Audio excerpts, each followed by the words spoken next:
Morning. I'm doing this from the floor. The reason I'm doing this from the floor is so that you can see what's behind me.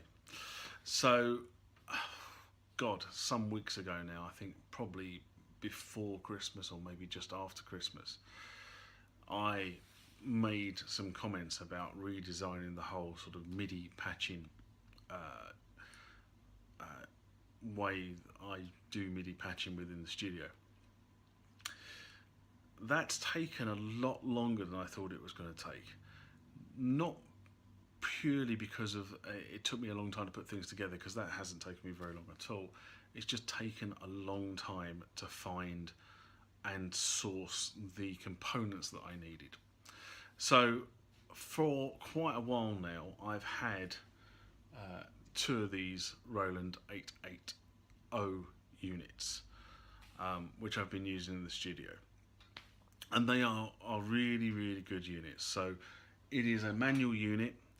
It is designed for linking master keyboards to slave units, and it has no USB whatsoever on it. So it really is a manual solution. Now there were programs in the past to allow you to program this from a computer using sysx dumps. I have to be brutally honest and say I have never done that, but there are programs out there, and I think I do actually own one, which was a freeware program on my Windows machine, but I don't have anything on the Mac that allows me to do the same thing. I always find this annoying that the Mac is the superior, or I think is the superior machine for MIDI, just purely because of what it is and how it works. But a lot of this legacy stuff is built for Windows, so you do need to have both machines around when you're operating a studio, especially with legacy tech in it. So I've had two of these for a while, and I had a number of keyboards and slave units plugged into those two units. The issue I was having was, if I wanted to use one keyboard to control a slave unit on the other unit, I was having to change or go around the back of this thing and change the MIDI cables around, which is something I don't necessarily like doing. I prefer to set the MIDI up once, and then it becomes something that's fairly easy to manage and maintain.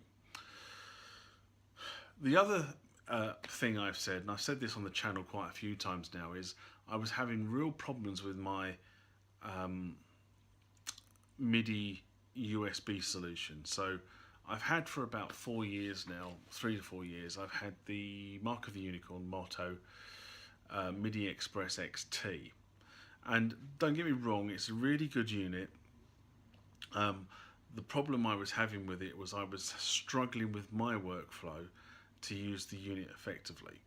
Now, I sort of ummed and ahed whether it was me or the unit. I came down to, in the end, it was the unit. It was a problem with the operator, as in me.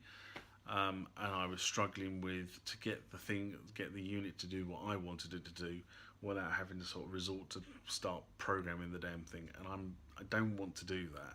I prefer to use the unit as it's meant to be used, and it should be doing what I want it to do. So I had a rant, probably a year ago now, where I said about manufacturers not supporting musicians that were using legacy tech, and there's a lot of us around, as you probably well know. Keyboards don't just stop working. They get handed down and passed around, and there's a thriving business on eBay for legacy pieces of kit. And as I've said before, and I say it again, the reason why you go to a legacy piece of kit is it's cheap. You get a lot of keyboard for not a lot of cash. And people forget this. Yes, you can go and buy the latest and greatest keyboard, but you do get a lot of keyboard. And if you're a poor musician, I don't mean that derogatory, having lots of instruments to choose from for not a lot of money is quite an important thing. It's the reason why I keep my D series rack mounts and my U series rack mounts around, because they give you a lot of sound reinforcement for not a lot of money, and I use them probably well, I'm trying to think. I mean, I use them all the time for just putting reinforcement in the background of something that I'm doing. It can be a very soft string sound or an orchestra sound, but it just fills the space up, and that's what it's really good at. Now, I know the modern keyboards do it. You know, you can get a very wide soundscape with a modern keyboard like a Jupiter or a Kronos, but you can also get some very interesting stuff going on, especially if you run it through an effects unit from a legacy piece of kit. Anyway, enough said. But I was struggling with the XT to work the way I wanted it to work, and I came across this unit just before Christmas, probably around about November, and I didn't buy it then. And the reason why I didn't buy it then is because I couldn't work out how I did the MIDI patching. So if you think about how my studio is set up, I've got a bunch of rack mounts, I've got a bunch of keyboards, all have their place. Now, what I want to be able to do is I want to be able to control anyone from anyone, if you like. So I've got my master keyboard, so I would typically be using the Kronos or the Jupiter as my master sources, or maybe my Roland D70, because that's got a lovely keyboard on it. So I might be using one of those as my master sources, but I might want to control anything else that's in the studio. So in order to do that, I needed a way of being able to patch from one to the other. Now, again, I did a rant before Christmas, I'm sure it was before Christmas, that I found these units. Now, I've been looking for something like this for a long time, and it seemed that every manufacturer out there that made patch panel, patch bays, and I use the terms interchangeable because in my industry where I work, normally we call them panels, not bays. But a lot of the manufacturers out there in the music industry who are making this stuff seem to have dropped the whole MIDI arena. They were still making the audio patch bays. Be careful on the patch panels, patch bays. They were still making the audio patch bays, but the MIDI ones just seemed to have dropped off the face of the earth, which made it very difficult for what I was trying to achieve from a studio perspective with my legacy instruments. And I make no bones about the fact that I continue to buy legacy instruments. That's not because I need new sounds. Far on it, I probably can do everything I need to do with what I've got in the studio now. I just enjoy buying them, restoring them, repairing them, and using them. Anyway, another side point. So I was struggling with that. Anyway, before Christmas, I found these 22 or 24 patch bay MIDI units. That made the solution to my problem very easy to overcome. And what you're looking at is my solution to the problem. So what I am going to have done when I install this in the studio is I will have each of the rear inputs on this unit here linked to one of these MIDI patch units. I will have each of the rear units on here linked to one of these MIDI patch units. I will then have the MIDI the MIDI ins on all my slave units linked to one of these as well. Then I'm going to use it exactly the same way as you'd use a audio patch bay. I will just use very short MIDI leads to link either the 880 or the Mio to a slave unit. Or I might choose, if I'm just doing something, to link the keyboard directly to the slave unit just by using jumper MIDI cables on the front. That's the whole reason why I've done this, to make it easier. Now, I just hate having to crawl around the back of keyboards every time you want to change something to pull wires in and out. To me, that is an utter waste of studio time. To me, what I want to do is I want to set it up and then go in and be creative and not have to worry about pulling cables in and out. I've been there, I've done it, I've worn the t-shirt, many of them. You know, every time you want to change something, you end up pulling half a dozen cables out, you end up putting half a dozen cables back in, and then when you go to do something else, you end up having to do the whole thing again. It just becomes laborious. So this is the solution. Admittedly, it's not been a bloody cheap solution. It's been quite an expensive solution to put together. But then I look at it from this point of view. It's expensive because it does what I want it to do, with the right components. So that's where we are. That's going into the studio this afternoon. A couple of things that do annoy me about when you buy pieces of equipment. Now I bought this from a German manufacturer because I can't seem to find it in the UK. I don't understand why I can't find it in the UK, but my normal supply chain or supply shop in the UK, which is the one in Guildford, does not stock this unit.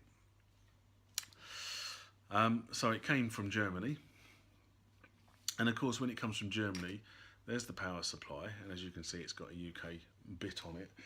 But what they do is they actually supply it without any bits on it, and you choose your region and you plug the various bits in, which I just find a bit annoying. But you know, this is how these manufacturers get around operating across multi-borders nowadays, because yes, you can buy stuff in one country and move it to another border. You just have to be very careful on the voltage. So of course, most of Europe is 220, between 220 and 240 volts. So these transformers are good for both of those. But that's the one for the Mio. So that's how it works. Other than that, anything else come up this week? Yeah, not really. Had another busy week doing stuff other than music. I did last week check out the U220, as I said I was going to do on this video last week, and the U220 is working fine. I really actually quite enjoyed playing with that last week. It was it's got a very nice action. It's not been really used that much, that keyboard, because it's still very, very tight in terms of the keyboard. So I suspect it's been used in a studio prior to my acquisition of it, probably as a slave unit, and you know exactly what this is for. Somebody's used the master keyboard to play the tones on the U220 rather than actually using the U220 for the tones. But you know, their loss is my gain, as they say. Unfortunately, it's not my U220 to keep. So at some point I will be giving it to its new owner. Just not quite sure when, because the new owner is not in the country at the moment, and is not going to be in the country for the foreseeable future for one reason and another. So it will stay here for a while by the looks of it. Other than that, just one thing, somebody contacted me on the channel this week, and this is a recurring theme, okay, about the keyboard stands that I use, and I've a couple of weeks back, well, more than a couple of weeks back now, I actually put a complete parts list down in the notes section to the video, so you can actually see what parts you need to buy to actually build something similar to what I use in the studio in terms of keyboard stands. Now, one of the things I make no qualms about is my solution, again, is not a cheap solution. You know, it's not £100 keyboard stand. They are extremely solid workstations, you know, and you look at the amount of kit I have hanging off it. You know, I have a master keyboard at the foot of the unit. I have another fairly decent sized keyboard in the middle, and I have another fairly decent sized keyboard on the top. And typically on that middle tier, I've also got other modules like the TR8 and the MX1 and the TB3. I mean, if I'm thinking about the back of where the System 8 now is, there's a System 8, a System 1, and the TB3 on the top, and the M1 and the MX1 on the middle stream, and then the Kronos on that main layer. So, you know, there's a lot of equipment on there. So I wanted it to be really, really strong, and it is really strong because it can take my weight. And I'm not joking to you when I say I'm over 15 stone, which for those of you in metric is 110 kilos. So, you know, it's very, very strong.